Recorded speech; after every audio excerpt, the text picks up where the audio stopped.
जी तो अस्सलाम वालेकुम स्टूडेंट्स। आई होप सो आप सब खैरियत से होंगे इंशाल्लाह। तो एडवांस अकाउंटिंग के लास्ट लेक्चर में हमने डिपार्टमेंटल अकाउंट्स का इंट्रोडक्शन पढ़ा था और ये आपका सेकंड लेक्चर है। तो इसमें हम लोग इंशाल्लाह इलस्ट्रेशन से आगाज करेंगे एडवांस अकाउंटिंग के डिपार्टमेंटल अकाउंट्स की इलस्ट्रेशंस ऑफ चैप्टर नंबर 13। तो अब इसको इलस्ट्रेशंस को तकरीबन दो कैटेगरीज में डिवाइड किया गया है।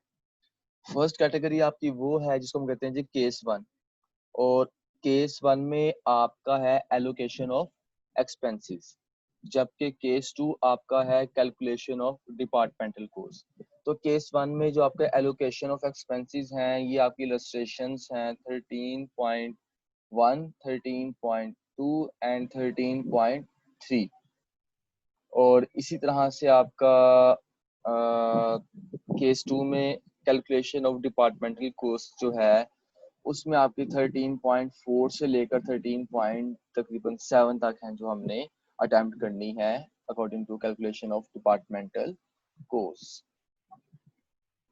आई होप सो आपको इसकी समझ आ गई होगी जो इलस्ट्रेशन हमारी केस वन और केस टू में आती हैं, फॉलो करती हैं। तो अब उसके मुताबिक हम लोग इंशाल्लाह अपना स्टार्ट करते हैं, आगाज करते हैं अपनी इलस्ट्रेशंस का। जी तो स्टूडेंट्स, ये मैंने कोशिश करके सामने लिख भी दी हैं। इलस्ट्रेशन जो आपकी केस वन में आनी है वो 13.1 से लेकर 13.3 तक है, और जो केस टू में आनी है आपकी वो 13.4 से लेकर 13.7 तक है। तो अब हम लोग स्टार्ट करते हैं अब इसकी इलस्ट्रेशन नंबर 1 से। जी तो इलस्ट्रेशन नंबर आपकी है जी 13.1, case one allocation of expenses के मुताबिक।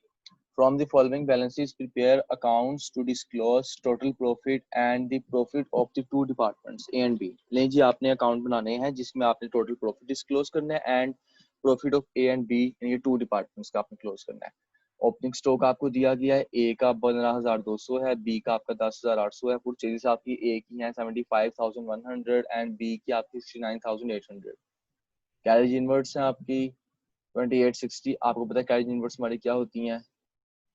और उसके बाद सैलरीज आपकी ए डिपार्टमेंट की 9,000 और बी डिपार्टमेंट की आपकी 8,500। जनरल आपकी, अच्छा सैलरीज अब इसमें दो तरह की हैं। एक डिपार्टमेंटल सैलरीज हैं जो ए और बी डिपार्टमेंट्स की दी हुई है 9,000 एंड 8,500, और एक आपकी जनरल सैलरीज हैं जो कि 11,600 की हैं। तो इसको हम लोग डिस्ट्रीब्यूट करेंगे। उसके बाद रेंट एंड रेट्स हैं 6,000, advertising 8,100, insurance 1,000, general expenses 5,400, discount allowed 1,800, accountancy charges 500। Then sales हैं आपकी ए डिपार्टमेंट की 1 लाख और बी की आपकी 80,000 क्रेडिट साइड पर। परचेज रिटर्न्स आपकी ए की 1100 और बी की आपकी 800। तो ये रिटर्न्स को आपने लेस कर देना परचेजिंग से पहले और फिर आपने लिखना है। और डिस्काउंट रिसीव्ड आपके 1430 रुपीज का। तो लेस करने का मतलब ये है आपने वहां पर कैलकुलेशन करके ही लेस करना है। अच्छा जी, the following further information is supplied. A में general salaries are to be allocated equally. नहीं जी, जनरल सैलरीज उसने बता दिया 11,600 है, तो ये इक्वली डिस्ट्रीब्यूशन होगी। तो मेरा ख्याल है 5,800 के करीब करीब बनेगा। यार ये देख लीजिएगा, देखते हैं इसको भी। अच्छा, बी में उसने कहा the area occupied is in the ratio of 3:2। नहीं जी, एरिया जो ऑक्युपाई होगा जी ए डिपार्टमेंट का 3 है और बी डिपार्टमेंट का 2 है। तो जो एरिया की चीजें होती हैं वो आपने करनी है, और आपको पता है एरिया से हम लोग क्या क्या चीजें करते हैं। उसके बाद insurance premium is for a comprehensive policy allocation being inconvenient. नहीं जी, उसने कहा जी कॉम्प्रिहेंसिव पॉलिसी है इंश्योरेंस प्रीमियम, तो जो इसकी एलोकेशन है वो इनकन्वीनियंट है। तो ये इंश्योरेंस आपका 1,000 रुपए की है, इसको भी देखते हैं हम। The closing stocks of the two departments for A rupees 17,800 and B rupees 15,600। लें जी, आपका इनका क्लोजिंग स्टॉक भी दे दिया है। तो हम लोग चलते हैं इसकी सोल्यूशन की तरफ। ले स्टूडेंट्स, आपके सामने 13.1 इलस्ट्रेशन का पूरा सोल्यूशन शो हो रहा है। तो खैर हम इसको फिर भी अच्छे से इसको समझते हैं किस तरह से इसको सोल्व किया गया है। सबसे ऊपर आपकी हाइडिंग तो आ जाएगी, आपको पता है departmental trading and profit and loss account की। देन उसके बाद आपने देखना है जी डेबिट साइड और क्रेडिट साइड। फॉर्मूला आपका सेम, ए और बी का फिर टोटल, फिर ए बी टोटल, दोनों डेबिट और क्रेडिट साइड पे। ओपनिंग स्टॉक आपका आ गया, ए का कितना 15,200 और बी का है 10,800, टोटल आपका हो गया 26,000। परचेज का मैंने आपको बताया था, आपने लेस करके लिखना है रिटर्न्स को। तो 74,000 आ गई, 69,000 आ गई। कैरेज इनवर्ड्स है आपकी 1480 और 1380 की। अच्छा, अब इसमें पता है क्या फायदा क्या होता है आपको परचेज लेस रिटर्न करके लिखने का? क्योंकि आपको मैंने बताया रूल ऑफ थंब का, बाज़ औक़ात ऐसा होता है कि आपको परचेज के साथ करना पड़ता है, बाज़ औक़ात ऐसा होता है आपको सेल्स के साथ करना पड़ता है। तो वहाँ पर आप नेट सेल और नेट परचेज निकालते रहोगे, फिर आप उसको सोल्व करते रहोगे। तो बेहतर नहीं, यहीं पर आप लेस करके लिख दो, फिर अगर फॉर्मूला लगाना भी पड़े तो आपके लिए इजीली सारा काम एडजस्टेबल हो। अच्छा जी, कैरेज इनवर्ड्स है आपका 1480 और 1380 का, तो टोटल आपका होगा 2860 का। सेल्स आपकी हैं 1,80,000 की, टोटल आपकी 1,30,000। क्लोजिंग स्टॉक आपका है 17,800, 15,600, टोटल आपका हो गया 33,400। नहीं जी, आपका ग्रोस प्रॉफिट कैरी ऑन आ गया डिपार्टमेंट ए का 27,120 और डिपार्टमेंट बी का 14,420। टोटल आपका हो गया 41,540। देन अब आपने इसको कर देना है ब्रो डाउन। ग्रोस प्रॉफिट आपका ब्रो डाउन आ गया कितना, सेम अमाउंट के साथ। अच्छा, अब आपकी जो इनकम साइड पर पड़ा हुआ है ना, उसमें आपको डिस्काउंट रिसीव भी हुआ था, वो आपका इनकम साइड पर पड़ा हुआ है। तो जितना आपको डिस्काउंट रिसीव हुआ था वो आप देख लें, और उसको आपने डिस्ट्रीब्यूशन की है 1430, आपका जो डिस्काउंट रिसीव हुआ है उसकी आपने डिस्ट्रीब्यूशन की हुई है। अच्छा, इससे पहले मैं ना आपको लेकर चलता हूँ उसकी वर्किंग की तरफ, क्योंकि आप लोगों को काफी मुश्किल हो रही होगी। वर्किंग को मैं आपको दिखा देता हूँ, फिर आपके लिए ज्यादा ईजी हो जाएगा। ये तो स्टूडेंट्स, सबसे पहले जी जो आपने कैरेज इनवर्ट्स करना है, क्योंकि आपकी इनवर्ड है। इनवर्ड का मतलब क्या है, माल आप लाए हो, अपने पास लाए हो, गोदाम में लाए हो, मतलब कि आपके पास चीज आ रही है। तो ये इसीलिए आप लोग इसको कर रहे हो according to purchases.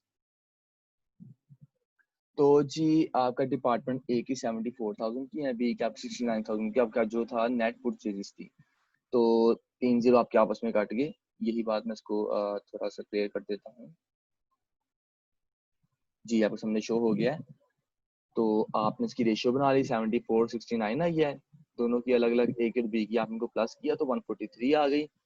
Department A की आपने निकालनी, 74 को डिवाइड करोगे 143 टोटल रेशियो पर, तो मल्टीप्लाई करोगे जितना एक्सपेंस है, तो 1480 आ गया, और बी का भी आपका 1380 आ गया। इस तरह से आपने कैरेज इनवर्ड लिखी थी। अच्छा, उसके बाद जनरल सैलरीज आपने कैसे डिस्ट्रीब्यूशन किया? उसने कहा जी इक्वली आपने डिस्ट्रीब्यूट करनी है, तो 11,600 को आपने डिवाइड किया 2 पर, तो जी 5,800 आ गया हर डिपार्टमेंट के लिए। थर्ड पर आपका था कुछ मैंने आपको बताया था इंटरमीडिएट एक्सपेंसेस, तो एडवर्टाइजिंग है, जनरल एक्सपेंसेस हैं, डिस्काउंट अलाउड है अकॉर्डिंग टू सेल्स नेट। अच्छा जी, ये आपने अकॉर्डिंग टू सेल्स किया है, नेट सेल्स की, क्योंकि एडवर्टाइजिंग है सेल होगी। जनरल एक्सपेंस उसको आप सेल में डाल रहे हो, डिस्काउंट आप अलाउ कर रहे हो, आप डिस्काउंट अलाउ कर मतलब सेल कर रहे हो, उस पर आप डाल दोगे। तो इस तरह से आपने, अच्छा 1 लाख की सेल्स थी, उसकी 80,000 की थी बी डिपार्टमेंट की, आपने दोनों को आपस में कटाई की, जो इसकी रेशियो बनी 10 और 8 की बनी, तो आपने प्लस किया तो आपकी आ गई 18। और अब आपने अगर ए की निकालनी है 10/18, बी की निकालनी है तो 8/18, और मल्टीप्लाई करना आपने एक्सपेंस, जितना आपका एक्सपेंस होगा, मतलब मसाला, advertising, general expense, discount allowed, जितना आपका होगा आपका इस तरह से ही वो निकलेगा। और उसके बाद आपका जी रेंट एंड रेट्स हैं, आपको मैंने बताया था अकॉर्डिंग टू एरिया होगा, क्योंकि आपने रेंट पे करना, आपने एरिया का पे करना है ना। तो 3 और 2 की रेशियो है, प्लस किया 5 होगी, तो 3 डिवाइड बाय 5 और 2 डिवाइड बाय 5 और मल्टीप्लाइड बाय जितना एक्सपेंस है 6,000 और 6,000, तो आपका आ गया 3,600 और 2,400। ये आपका क्या है, रेंट एंड रेट्स का। तो मेरा ख्याल आपको काफी हद तक इसकी वर्किंग क्लियर होगी होगी। कुछ भी ना आप ही समझ आए, फिर भी आप मुझसे इसको क्लियर कर सकते हैं, मुझसे आप पूछ सकते हैं और इन कमेंट्स की सूरत में। और जी एक आपके आया गया था discount receive according to net purchase, क्योंकि आपने रिसीव किया इसका मतलब कि आपने परचेज किया, उस पर आपने डिस्काउंट रिसीव किया, तो आपके लिए बचत है। तो जी 74,000 की आपकी वही थी ए डिपार्टमेंट की, और बी डिपार्टमेंट 69,000 की थी, वही आपकी रेशियो आ गया 143, और आपने डिवाइड किया जी, और मल्टीप्लाई किया आपने जितना आपने डिस्काउंट रिसीव किया, तो 1430 टोटल आपका था, आपने निकाल लिया, तो 740 ए का आया और 690 आपका बी का आ गया। तो अब हम लोग चलते हैं उसकी इलस्ट्रेशन की तरफ।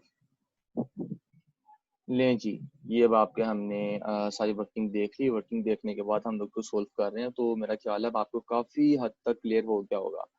तो डिस्काउंट रिसीव हमने निकाला था, सैलरीज आपकी जो दी हुई थी डिपार्टमेंटल, वो आपने लिख दी 9,000 और 8,500, टोटल आपके आ गया 17,500 डेबिट साइड पर। जनरल आपने डिस्ट्रीब्यूशन किया तो 5,821 से आया, 11,600 टोटल आपका है। रेंट एंड रेट्स की आपने एरिया के मुताबिक किया, 3,600 2400 तो 6,000 आ गया। उसके बाद एडवर्टाइजिंग है, जनरल एक्सपेंस डिस्काउंट अलाउड है, डिस्काउंट अलाउड आपको बताया, आपने जी अलाउ किया, इसमें आपने सेल किया है, आपने इसको अकॉर्डिंग टू सेल किया है, डिस्काउंट रिसीव को आपने अकॉर्डिंग टू परचेज किया है, जनरल एक्सपेंस और एडवर्टाइजिंग को आपने अकॉर्डिंग टू आपने सेल ही शायद किया है।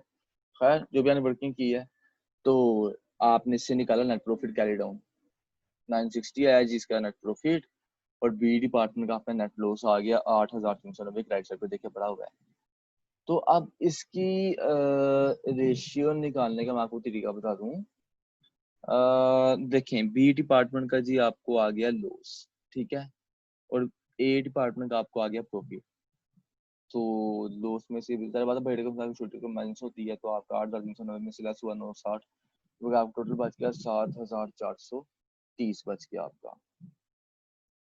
बिजनेस उसी का नाम है जिसमें आपको प्रॉफिट और लॉस साथ साथ चलता रहता है, आपको होता रहता है। जो बंदा रिस्क नहीं लेता वो आगे कामयाब नहीं होता, रिस्क एक हद तक लेना पड़ता है। खैर उसके बाद आपने जी नेट लॉस को इस तरफ ब्रॉड डाउन लाया डेबिट साइड पर, और नेट प्रॉफिट को आप क्रेडिट साइड पर लेके ब्रॉड डाउन। अब उसका जी नेट लॉस जो है तकरीबन वो है 7,430 रुपये, तो टोटल आपने देखा जी 8,930 लिखा हुआ है। अच्छा इंश्योरेंस आपने देखनी है 1,000 है, अकाउंटेंसी चार्ज आपके 500 है। अच्छा मैं आपको इसकी एक बात क्लियर कर दूं माजरत के साथ। देखें ऊपर आपका नेट प्रॉफिट कितना है जी 960 रुपये डेबिट साइड पर, और नेट लॉस आपका कितना है क्रेडिट साइड पर 8,390।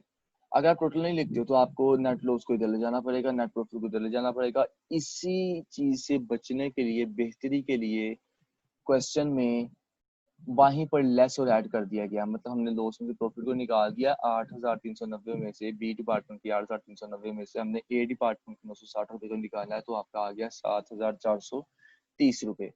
ये 7,430 क्या पड़ा हुआ है, लॉस पड़ा हुआ है, इसको आपने ब्रोड डाउन कर दिया, 7,430 को पड़ा आ गया आपका आ गया।